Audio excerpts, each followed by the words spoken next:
Hoje vamos trabalhar a lei de Dalton, né? Pessoal, a lei de Dalton, ela trata dos volumes parciais dos gases. Volumes não, desculpa aí. Pressões parciais. Pressões parciais. Eu falei em volume parcial porque na realidade nas últimas aulas a gente viu a lei de Amagat, né? A lei de Amagat é que trata de volumes parciais. Aqui a gente vai tratar de pressões parciais. Mas o que é isso, uma pressão parcial? Imagina aqui que você tem, vamos dizer, dois gases, né? Tem o gás A e tem o gás B.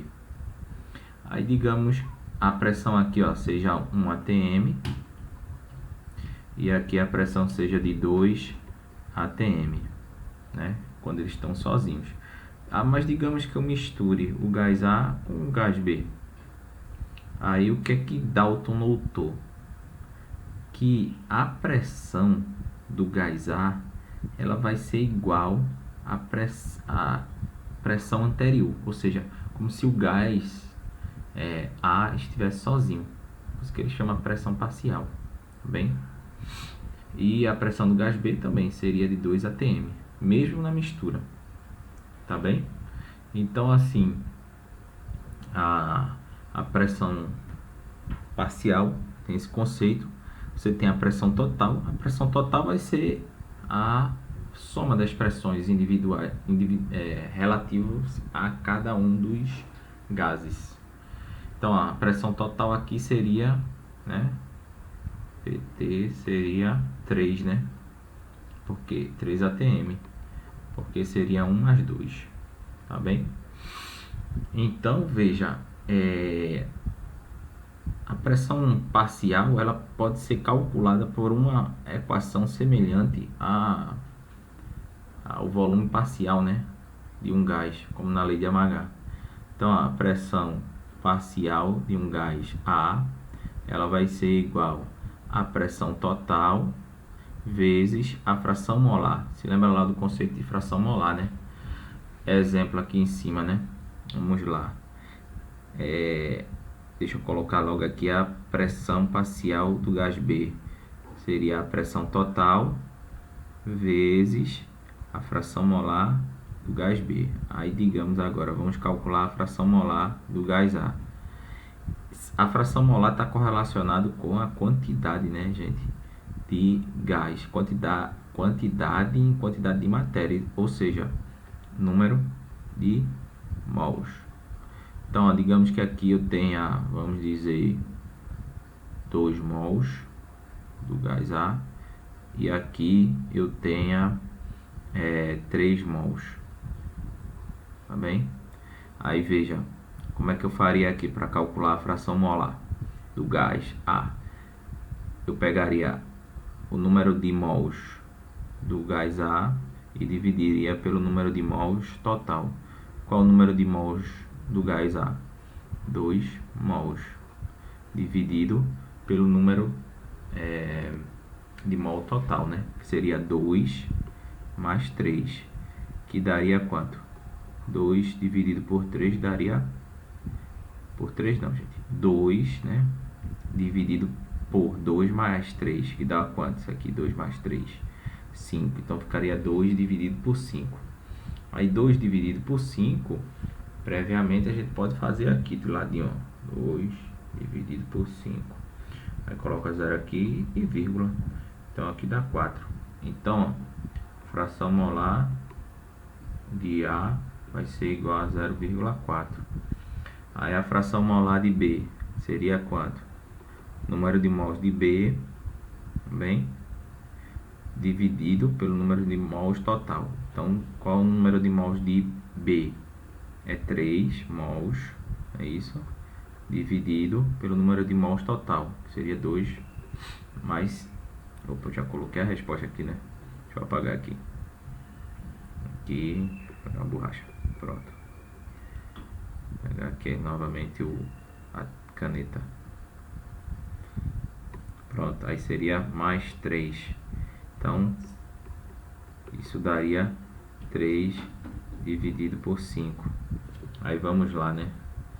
Eu faço os cálculos, uma coisa que vocês não vão encontrar aí nas videoaulas dos professores Popstar, é a parte de matemática, porque eles subentendem que vocês já sabem, né, fazer essas contas.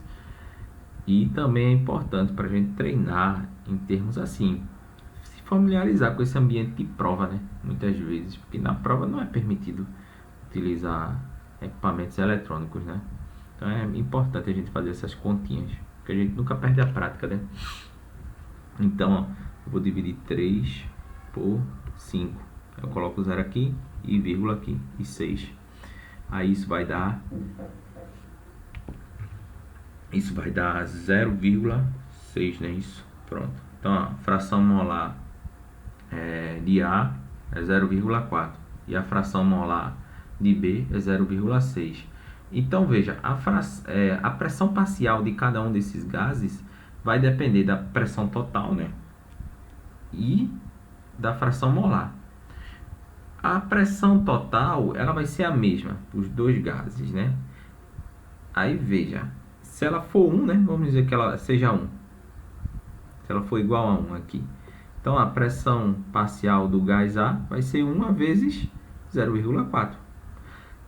E se for do gás B, vai ser 1 vezes 0,6. Então, veja, note que a pressão parcial ela vai depender do quê? Da quantidade de matéria, né? Do gás presente na mistura. Tá ok? Aí vamos fazer uma questão aqui. Não é nenhuma questão, é um comentário, veja. Quando um jogo é disputado em La Paz, para quem não sabe, é a capital da Bolívia. É uma capital que fica a mais de 2.000 metros, né? Olha aqui o valor, 3.600 metros de altitude. Para quem não é acostumado, você chega nessa cidade, você vai sentir um pouco de dor de cabeça, porque é como se seu corpo estivesse se adaptando à altitude. Por quê? Veja, eu já falei a vocês sobre a camada atmosférica, né? As camadas, né, da atmosfera, elas são divididas, né, sequenciadas. Então, ó, se você tem aqui, ó, a nível do mar, é onde a gente está, você tem uma pressão atmosférica atuando.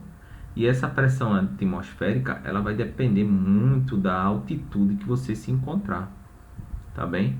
A nível do mar, você geralmente tem um ATM de pressão.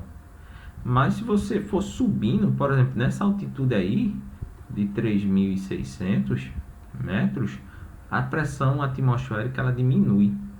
Por que ela diminui? Porque a quantidade de ar, digamos assim, quantidade de ar, que eu digo em número de mols, ela vai diminuir. Ou seja, é como se, vou dar um exemplo, se você pegar uma piscina e mergulhar, uma piscina de 60 metros, se você conseguir descer, né, a 60 metros, você vai sentir uma pressão enorme no seu corpo.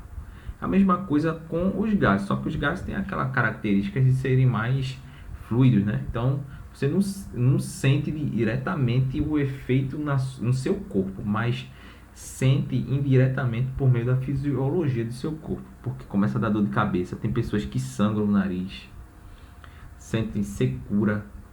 Então, assim, você jogar nessa altitude, como está mostrando aqui, futebol, não é muito bom, não. Outra coisa, o jogador de futebol, quando vai bater uma falta, né? Vamos dizer que o cara está aqui, aí vai bater uma falta, vocês vão escutar muito essa expressão, principalmente Galvão Bueno, quando está fazendo, ministrando, não, televisionando, né? Jogos da seleção. Ele diz que o ar está mais rarefeito. O que é o ar mais rarefeito? Menos denso. Porque à medida que você vai descendo de altitude, o ar vai ficando mais denso. E à medida que você vai subindo, o ar vai ficando menos denso. É como se você tivesse as moléculas de ar aqui, ó, a nível do mar, tudo juntinha. Ok? E aqui, ó, nessa altitude as moléculas estão mais separadas. Então, quando você bate uma falta aqui, a bola pega uma certa velocidade. diferente daquela que se você batesse a nível do mar. Até a curva, aí eu não sei, né? Que eu não jogo futebol, né? Mas assim, até os jogadores dizem que é diferente, né? Para quem é jogador profissional, uma pequena alteração assim nesse tipo de coisa é perceptível.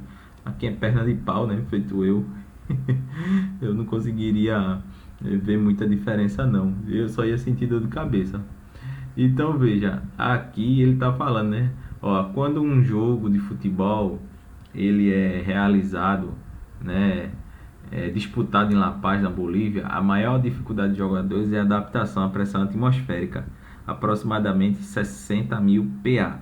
Isso aí não é muito não. Se você transformar isso para ATM, não é tanta coisa assim não.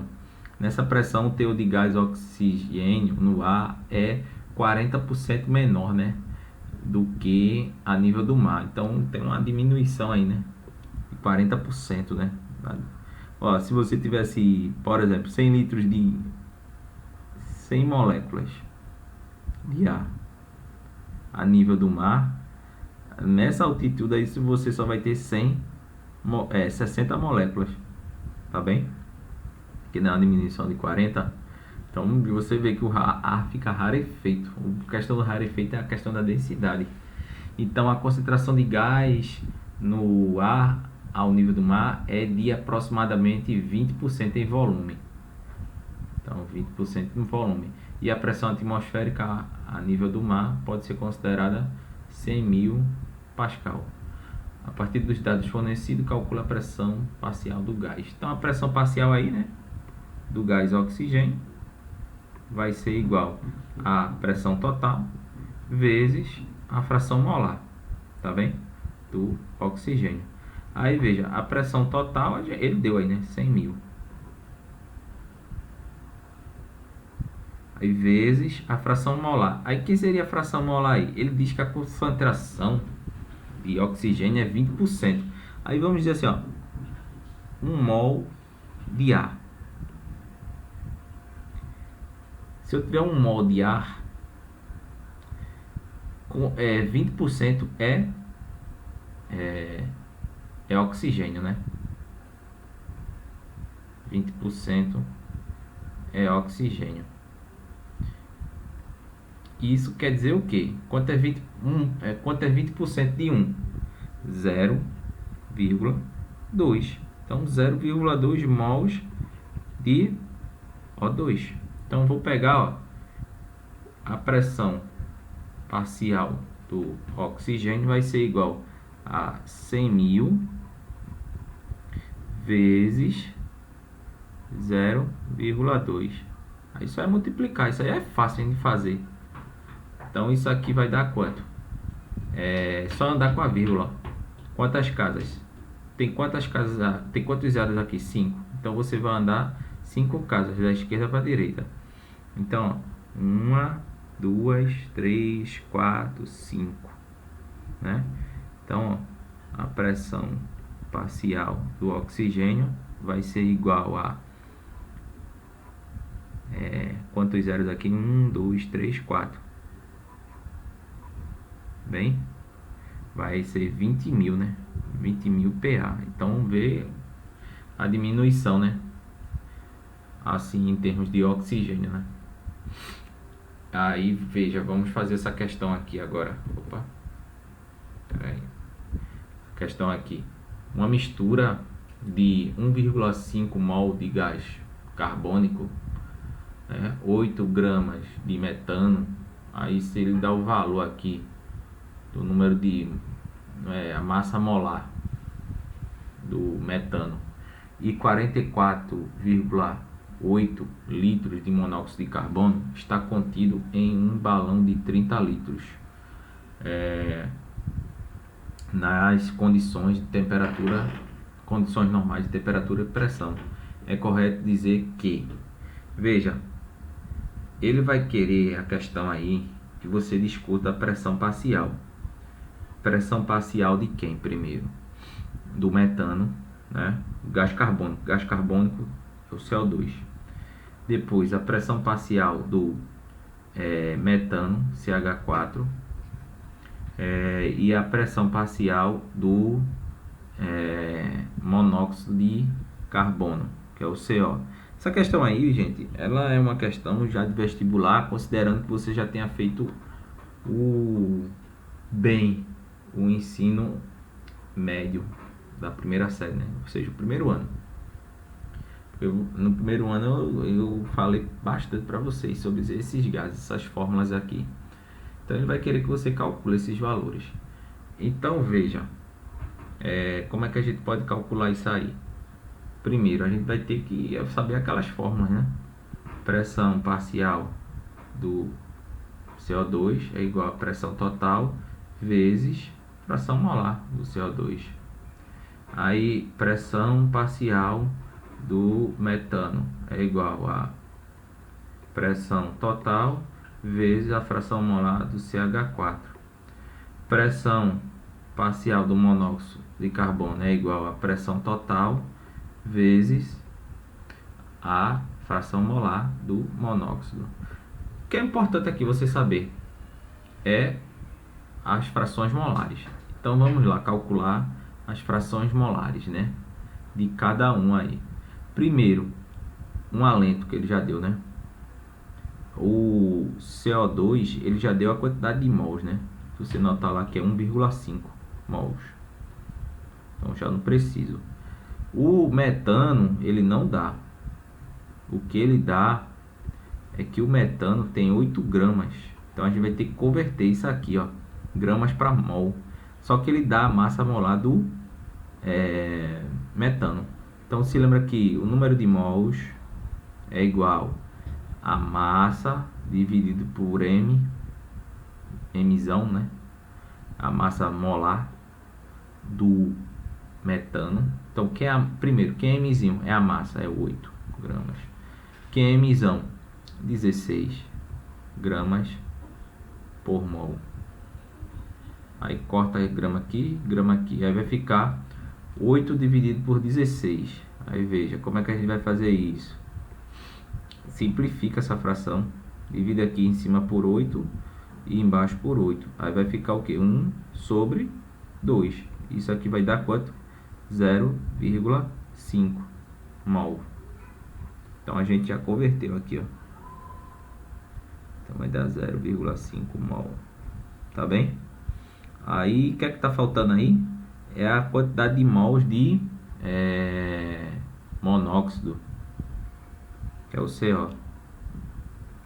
Ele não dá, né? Mas ele diz que você tem 44,8 litros na CNTP, condições normais de temperatura e pressão. Então, ó, eu sei que na CNTP, 1 mol, como ele falou ali, ó, dado o volume molar na CNTP, eu sei que todo gás ideal, 1 mol dele vai ocupar 22,4 litros. Se eu tenho 44,8 litros, quantos mols equivalem a isso? Uma regrinha de 3, né?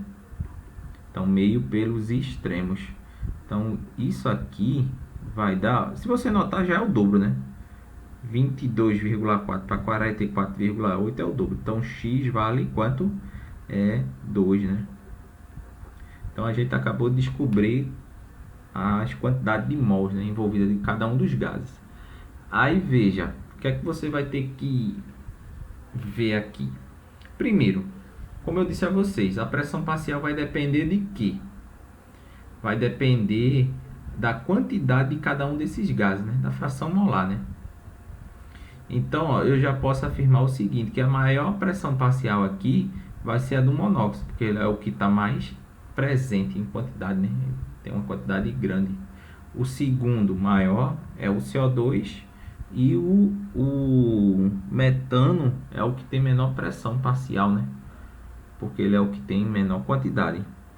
Aí veja, a gente pode assim já tentar fazer eliminar algumas das alternativas, né? Letra A, a pressão parcial do monóxido de carbono é o dobro da pressão parcial do metano.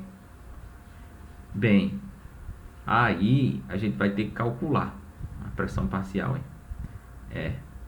A gente vai ter que No caso, a gente vai ter que calcular a fração molar. Como? Deixa eu apagar aqui esses valores. Deixa eu pegar a borracha aqui. Aqui eu vou anotar. Deixa eu apagar tudo, essa parte todinha aqui e deixar esses valores. Já estou apagando. Era bom a função, né? Esse aí programinha que eu uso aqui, que você apagasse bem mais rápido. Então deixa eu voltar aqui para a caneta. Pronto. Então, ó, a do CO, né? Eu vou ter 2 mols. Então, vamos calcular a fração molar do CO2. Vai ser o número de mols do CO2, que é 1,5. Estou pegando esses valores daqui, hein? Dividido pela quantidade de mols total. A quantidade de mols total vai ser 1,5 mais 0,5 mais 2, tá bem? Então vai ficar 1,5. Isso aqui dá quanto, hein? 1,5 mais 0,5. Ó, para quem tem dificuldade em matemática, pense em dinheiro. 1,50 mais 50 centavos dá quanto? 2. 2 reais mais 2 reais dá quanto? 4. Tá bem? Aí veja, para aqueles que têm dificuldade é fazer 1,5 dividido por 4. Aí você pode fazer aqui assim, ó. Eu não vou usar a calculadora, só para a gente ver até onde a gente consegue ir com os nossos conhecimentos de matemática. Então, você, ó, primeiro, quando eu for fazer contas com números, contas assim que eu digo, divisão com número que tem vírgula, eu multiplico por 10 aqui e aqui. Por que eu multipliquei por 10? Porque depois da vírgula aqui, só tem uma casa. Aí eu multiplico por 10. Por que 10? Porque 10 tem um zero. Se tivesse duas casas aqui, eu multiplicava por 100. Se tivesse 3 casas, eu multiplicava por 1000. Se tivesse 4 casas, e assim por diante. Porém, se eu multiplicar aqui em cima por 10, eu terei que multiplicar aqui embaixo por 10, tá bem? Então, vai ficar 15 dividido por 4. 40, né? Desculpa, 40. Aí, veja, quanto é que dá 15 dividido por 40? Aí, é fazer, viu? No Enem, num vestibular, num concurso, eles não dão. Você tem que fazer essas contas. Eles não dão calculadora, nem deixa usar. Então, ó, 15 dividido por 40 não pode. Então, zero aqui, né? Quociente e vírgula. Aí, 150 dividido por 40. O mais próximo é 3, né? Então, vai dar quanto? 120, né? Aí, diminui aqui, dá 0. Aqui dá 3. Aí, eu posso fazer o que? Aqui, gente. Eu posso adicionar um 0, né? Aqui. Eu posso adicionar um 0. Aí, fica 300. Aí veja, por 5 não pode, né? Porque por 5 daria 200, né? 5 vezes 40 dá 200. Por 6 dá 240. Por 7 dá 280. Por 8 dá 320. Já passou. Então é por 7. Aqui. Então vai dar 280. E aqui vai ficar 20. Sobrar 20, né? Aí 20 dividido por 40, não pode. Aí coloca 0 aqui. 200 dividido por 40 dá 5. Tá vendo? Então aqui, ó, deixa eu apagar aqui, né? Espera aí, deixa eu pegar a borrachinha aqui pra gente encaixar. Porque senão a gente não consegue ter espaço suficiente, né? Para pegar deixar todos os valores aqui, caneta, pronto. Então aqui vai dar 0,375 e aqui eu apago. Vou rachar. Como é um vídeo, vai ficar gravado. Aí quem quiser saber como é que eu cheguei nesse valor aqui de 0, deixa eu apagar isso aqui, de 0,375, é só voltar, né? voltar o vídeo. Então a fração molar do CO2 é 0,375. Poxa, professor, essa questão é muito complicada, mas é assim, tem umas questões que são difíceis, outras são fáceis. Aí veja, bora calcular aqui a fração molar do CH4. Então, a fração molar do CH4 vai ser o número de mols de CH4, que é 0,5, dividido pelo número de mols total, né? Que aqui a gente já sabe, né? Que é só somar esses valores aqui, ó. 1,5 com 0,5 com 2. Que isso vai dar 4, né? Aí veja, agora é aquele mesmo esquema. Multiplicar por 10 e por 10. Isso vai dar quanto? 5 e aqui vai dar 40. Aí, gente, faz assim, ó. Simplifica. Aí divide embaixo por 5, e em cima por 5 e embaixo por 5. Isso vai dar 1 e isso aqui vai dar 8. Aí o que é que você vai ter que fazer? Você vai ter que fazer 1 dividido por 8. Quanto é 1 dividido por 8? Aí aqui, ó, 0, 0 aqui. Aí por 1, aí que dá aqui 8, né? Aí sobra 2, aí coloca 0. Aí aqui vai dar quanto? Mais próximo, 16. Aí sobra 4, aí coloca 0 aqui. Aí 40 dividido por 8 dá 5. E o resto é 0. Então aqui, ó, a fração molar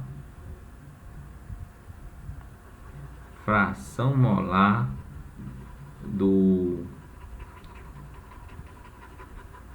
metano vai ser igual a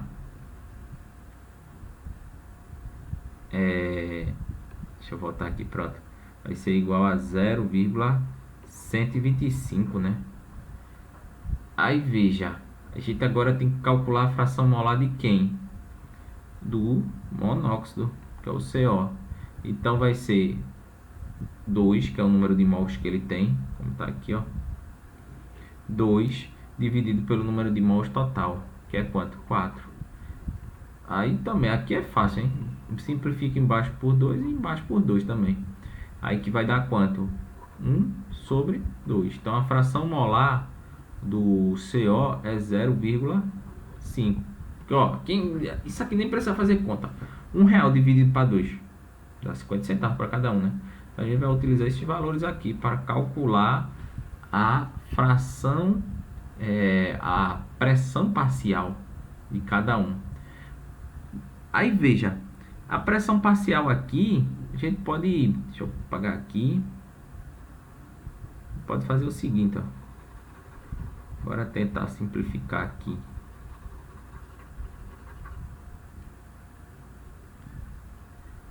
Bora lá.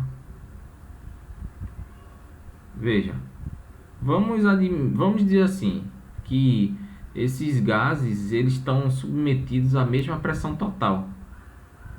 A gente pode até dizer um valor, um atm. Então, seria, ó, a pressão total aqui, no lugar de PT, eu vou colocar 1 atm, não precisa colocar unidade não, hein? Vezes a fração molar do CO2. Quanto é a fração molar do CO2? É 0,375. Aí, qual é a pressão parcial do metano? Vai ser 1 vezes 0,125.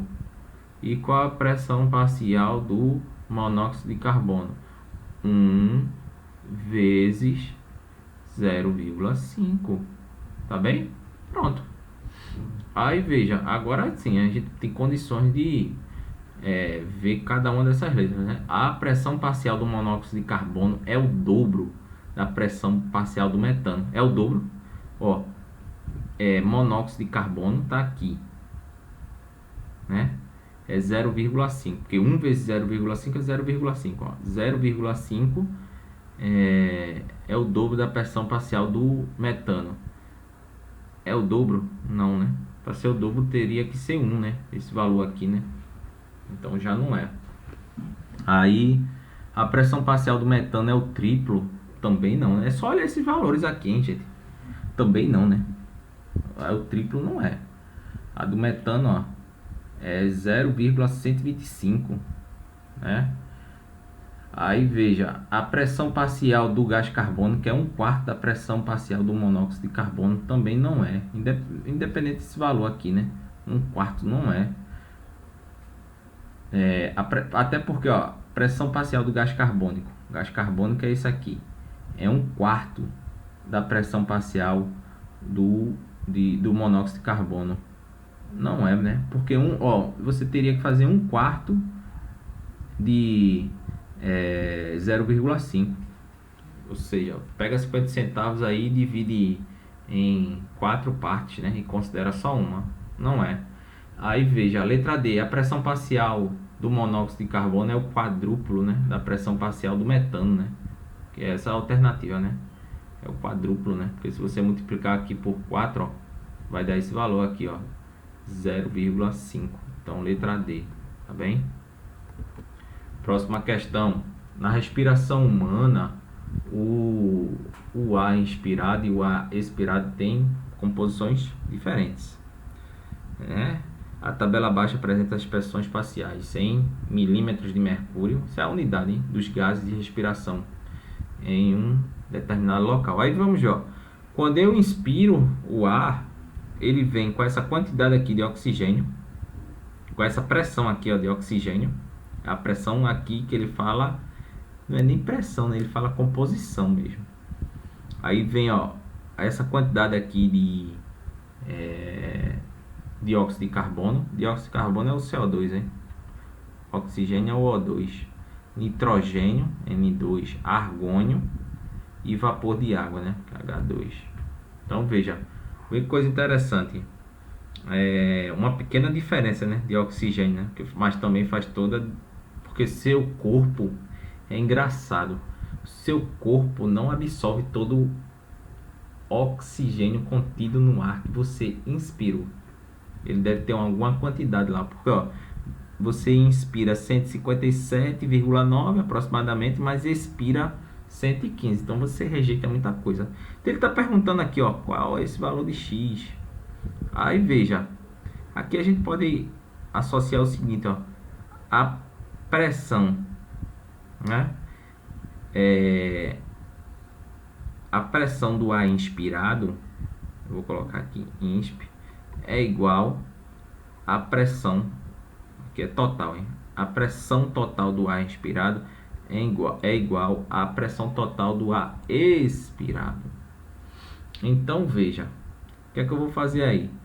Vamos lá, vou somar isso aqui, ó, tudinho. Bora somar.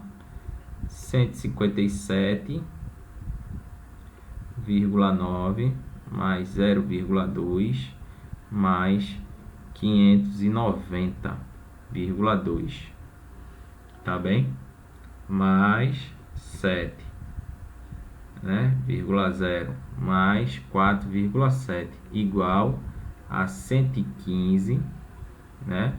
Mais x mais 560,1 mais, aí coloca aqui, ó, 6, espera aí, opa, pronto, voltou, mais 6,6 mais 46,6. Pronto, a parte de química acabou, agora é matemática. Ou seja, você vai ter que resolver essa equação aí do primeiro grau. Eu vou deixar como desafio para vocês. Isso aí é fácil, viu, gente? Letra para um lado, número para o outro. Ou seja, tu soma logo isso aqui tudinho. Aí soma isso com isso, com isso e isso. Aí passa o valor para cá e muda de sinal. Aí você vai ter que mudar de sinal. Eu vou dar um exemplo parecido. Por exemplo, se eu tivesse, ó, 2 mais 4 igual a x mais 1. Como é que eu resolvo isso? Ó, passo o valor de... Somo logo aqui, né? 2 com 4 dá 6.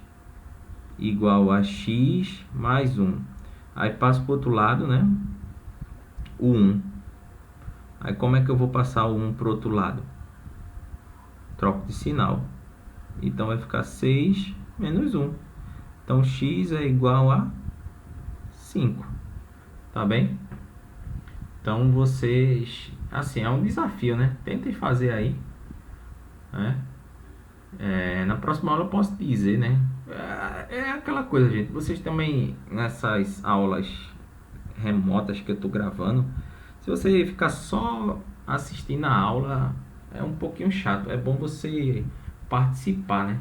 Então eu vou deixar essa aula gravada para vocês, tá bem? Até a próxima aula.